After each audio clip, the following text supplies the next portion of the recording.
আর এই 5 ওয়াক্ত সালাতকে যদি কেউ সঠিকভাবে ধরে রাখতে পারে, তার চাইতে বেশি কেউ ভালোভাবে সময়কে কাজে লাগাতে পারবে না। একটা মানুষ যে ফজরের সালাত আদায় করে না, তার অফিস আওয়ার হয়তো 10টায় শুরু হয়, সে 9টায় 9:30টায় ঘুম থেকে উঠবে, তাড়াহুড়া করে জামা কাপড় শার্ট ব্রাশ ট্রাশ করে অফিসে দৌড়।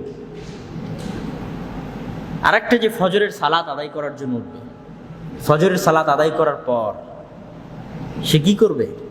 সে হয়তো একটু হাঁটতে পারে, সকালবেলা হেঁটে এসে হয়তো কোরআন তেলাওয়াত করতে পারে। কোরআন তেলাওয়াত করার পর সে হয়তো তার নিজের জন্য কিছু সময় পাবে। এই যে সে সময়টাকে কত সুন্দর, কত সঠিক, কত উত্তম পদ্ধতিতে ব্যবহার করতেছে, এইটা যে ফজরের সালাত আদায় করে না, তার ভাগ্যে এটা হবে না।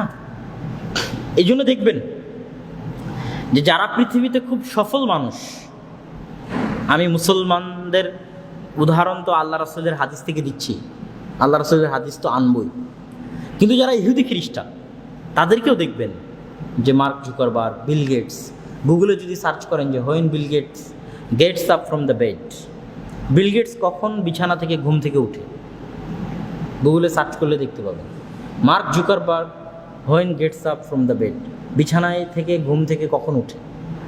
এরকম আরও যারা যারা বড় বড় ব্যবসায়ী আছে তাদের ক্ষেত্রে আপনি সার্চ করতে পারেন, বড় বড় সফল ব্যক্তি আছে, আপনি আশ্চর্য হবেন যে তারা সবাই ভোর 5টা, ভোর 4টা, ভোর 4:30টা, ভোর 5:30 এরকম সময় ঘুম থেকে উঠে। সকালে যত আগে ঘুম থেকে উঠা যায়, পুরো দিনটাকে তত বেশি কাজে লাগানো যায়। এবং একটা সময় মনে হবে যে 12টার পরে আর কোনো কাজই নাই। আর যখন সকাল 10টায় ঘুম থেকে উঠবেন, তখন সন্ধ্যা হয়ে যাবে কিন্তু কাজ শেষ হবে না। আর যখন ফজরে 4টায় উঠেছেন, 4:30টার মধ্যে সালাত শেষ করেছেন,